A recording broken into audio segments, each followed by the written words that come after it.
Bienvenue dans cette nouvelle vidéo mystérieuse. Cette fois, nous allons plonger dans le monde énigmatique du Skinwalker Ranch aux États-Unis et dans la légende des Skinwalkers afin de percer le mystère du Dogman. Au cœur des croyances des Navajos se trouvent les Skinwalkers, des sorciers maléfiques qui ont le pouvoir de se métamorphoser en animaux.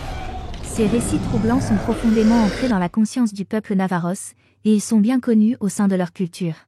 Cette croyance chez les Navajos est si forte que certains endroits comme le Skinwalker Ranch sont considérés comme maudits et strictement interdits d'accès aux membres de leur communauté. Quels mystères étranges se cachent derrière les phénomènes inexpliqués du Skinwalker Ranch? Les rencontres avec des créatures étranges, les observations d'ovnis et les mutilations de bétail troublent l'esprit des habitants de cette région depuis des décennies.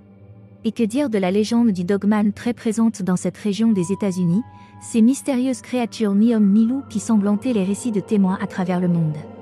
Le Skinwalker Ranch est devenu célèbre pour ses événements mystérieux et ses phénomènes inexplicables. En 1994, la famille Sherman, composée de Terry, Gwen et de leurs enfants, ont acquis cette propriété dans le but d'élever du bétail. Tout semblait parfait avec de bonnes conditions de pâturage, de l'eau et de petits bosquets pour l'ombre. Malgré ces conditions favorables pour de l'élevage, dès leur arrivée, ils découvrirent des signes troublants de quelque chose de sinistre et d'anormal. Des portes et des fenêtres étaient verrouillées de l'intérieur, des chaînes géantes étaient placées à l'extérieur, comme si quelqu'un avait retenu un animal massif ou quelque chose de totalement hors norme. Des cercles de cultures étranges apparurent peu après dans les champs, sans trace de leur origine. Il faut savoir qu'il n'existe qu'un seul chemin praticable qui mène au ranch. Durant les 2 années qui suivirent ces premiers événements, la famille Sherman a été témoin de phénomènes terrifiants. Des mutilations de bétail inexplicables et choquantes, avec des corps d'animaux retrouvés vidés de leur sang et parfois marqués de trous bizarres. Des animaux étranges et inconnus se montraient dans la région près du ranch. Parmi ces animaux, certains d'entre eux ressemblaient à de grands loups. Ils rapportèrent également des observations d'ovnis, avec d'étranges lumières planant dans le ciel nocturne au-dessus du ranch. Des objets lumineux aux formes inhabituelles, comme des cigares volants et même des triangles noirs, semblaient apparaître et disparaître sans explication. Les Sherman firent aussi l'expérience de voix effrayantes entendues dans la nuit, des objets qui se déplaçaient tout seuls, et même la vision d'un immense vaisseau spatial en forme de soucoupe volante, aussi grand que 2 terrains de football. Terry Sherman rapporta également avoir aperçu d'étranges créatures humanoïdes d'environ 2 mètres de hauteur. Ces créatures semblaient être intéressées par le bétail. Mais l'événement le plus marquant a été la rencontre avec ce qui a été décrit comme un grand loup bipède. Un jour alors que Terry était devant son ranch, il aperçut un animal au loin. Cet animal se rapprochait progressivement.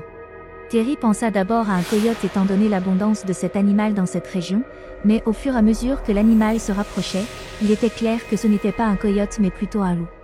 Chose étonnante puisque les loups n'ont plus été aperçus dans cette région depuis les années 1920.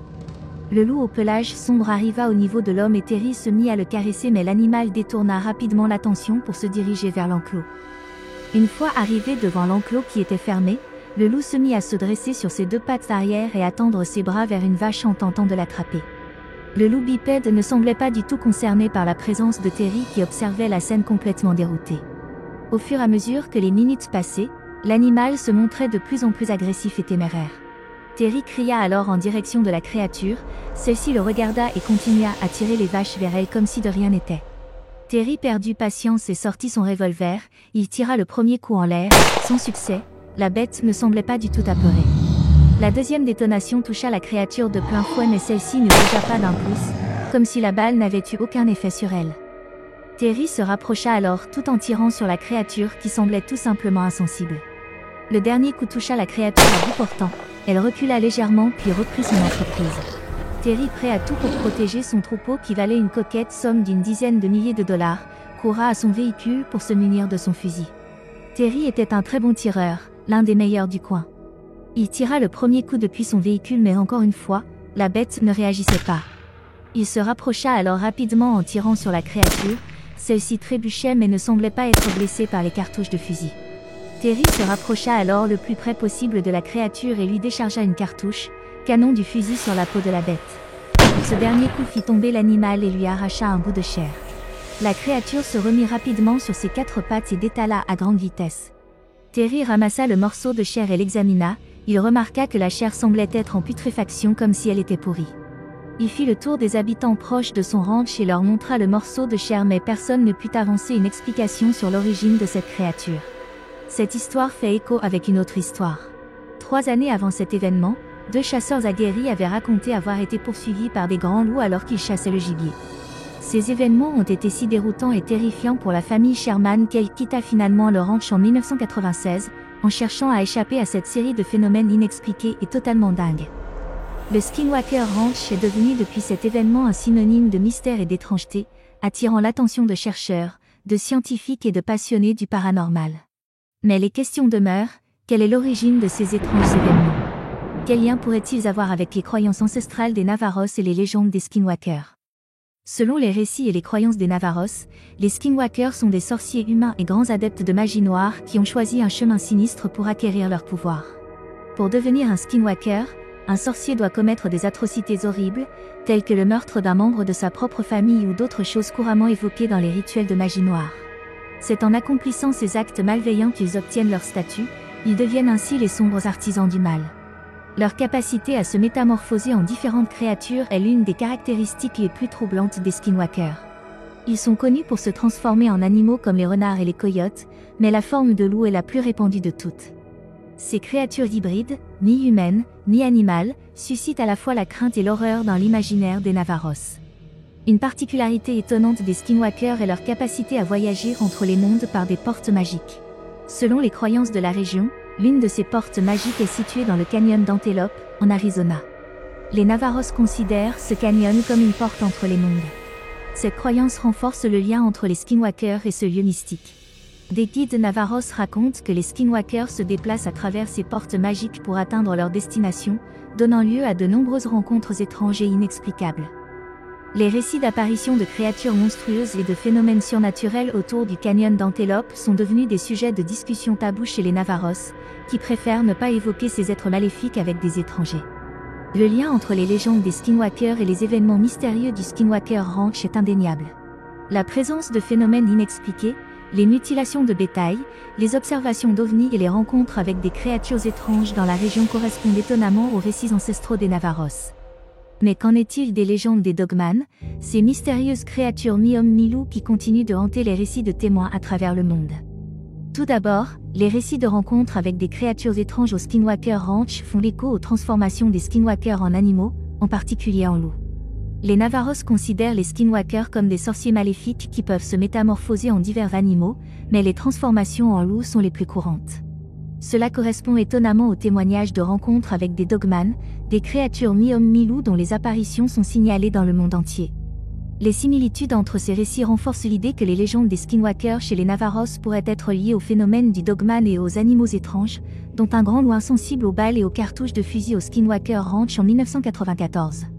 Ensuite, les observations d'ovnis au ranch correspondent étonnamment à la capacité des Skinwalkers à voyager entre les mondes par des portes magiques.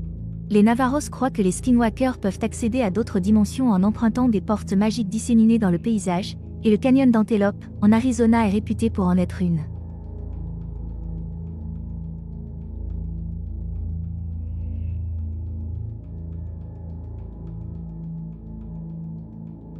Le lien entre les observations d'ovnis au Skinwalker Ranch et les portes magiques des légendes des Navaros suscite des interrogations sur la nature des phénomènes inexpliqués dans cette région. Ces récits mystérieux laissent entrevoir la possibilité que des êtres d'autres mondes puissent interférer avec notre réalité, à la manière des Skinwalkers qui passent d'un monde à l'autre. Les mutilations de bétail rapportées au ranch trouvent également des similitudes avec les actes atroces commis par les Skinwalkers pour acquérir et conserver leur pouvoir maléfique. Dans les légendes des Navaros, les sorciers utilisent leur magie noire pour causer des dommages et répandre la peur. Les mutilations de bétail signalées au Skinwalker Ranch, où le bétail est retrouvé mort avec des coupures précises et dépourvues de sang, pourraient être interprétées comme une manifestation moderne de ces pouvoirs maléfiques. Cette corrélation étrange entre ces récits soulève des questions sur la nature de ces événements troublants et leur possible origine surnaturelle. En effet, chez les Navaros, dans les récits transmis de génération en génération, les Skinwalkers ont la capacité de se métamorphoser en divers animaux, mais leur transformation en loup est particulièrement fréquente. Ils utilisent souvent cette capacité pour se rapprocher de leurs victimes ou pour semer la terreur là où ils passent. Il est dit que ces êtres maléfiques ont la faculté de changer d'apparence, de se fondre dans la nature et de se déplacer silencieusement dans l'obscurité. Les skinwalkers sont craints et respectés par les Navarros, et leur simple évocation est souvent évitée par crainte d'attirer leur attention. Les récits de rencontres avec des skinwalkers sont souvent accompagnés d'une atmosphère sinistre et d'un sentiment de danger imminent. Les personnes qui affirment avoir été confrontées à ces êtres maléfiques décrivent des rencontres effrayantes, souvent au cours de la nuit, là où les skinwalkers se présentent sous leur forme animale, la plupart du temps en loup, avec des yeux brillants d'une lueur inquiétante. Les histoires de skinwalkers sont considérées comme tabous chez les Navarros, et rares sont ceux qui osent en parler ouvertement. La peur du pouvoir des skinwalkers et de leur capacité à causer des dommages est profondément ancrée dans la culture navarro, et cela a contribué à maintenir ces histoires mystérieuses et réservées aux initiés. Les similitudes entre les caractéristiques et les capacités des skinwalkers et le mystère du dogman sont indéniables, ce qui rend leur lien encore plus intriguant. We learned that it's in charge, that's for sure. Did we learn anything? Absolutely. And I think what we learned was that the events were certainly real and tangible and definitely occurring. These weren't figments of somebody's imagination or folklore or any of these sorts of things. But as for the etiology, nope. Like Colin, we remain mystified. No. But again, remember, when the ranch is discussed, you glom all of these events together in a very short time frame. Most of the time up there, it'd be just the same as you and I sitting in these chairs today. That's okay. One of the people who was with NIDS, Eric Davis, many of them will know, seemed to have things that associated with him. So sort of sensitive to these issues, or the phenomena was sensitive to him. So, because he heard things and sensed things that others of us didn't. Mm-hmm. That's interesting. No, there was nobody injured or anything of that nature. But I think there were people, you're hearing some of the stories, and rightfully be concerned. Ecological issues here that we fully understand, and people going out at night and whatnot, you can talk yourself into being spooked over almost anything. Mm-hmm. Aware of any of that? No. I don't know why they would or would have any interest. Well, the one that I mentioned that I thought we have the most physical evidence for is one in which we had, again, multiple cameras, and you have cameras facing out, and if this is camera 1, and it can see camera 2, and then there's 3 and 4 over there. But at a certain point, the tape stops. The cameras were on top of platforms. They went up, they had PVC and connectors holding them in near the ground, and so it went in underground back to the place where the recorders bring the wires on the way up. And we know at some point the wires were jerked loose and the camera stops recording. And all of the duct tape on that post is gone, not cut or down, it is gone. The PVC clamps are gone. The PVC post is just pulled back. There's a chunk cut out of the wire for about 3 feet that's just missing. Now, at the time that this occurred, we believe it occurred, found that pole at that time. And yet, when you look at the camera that's staring at them, they don't move.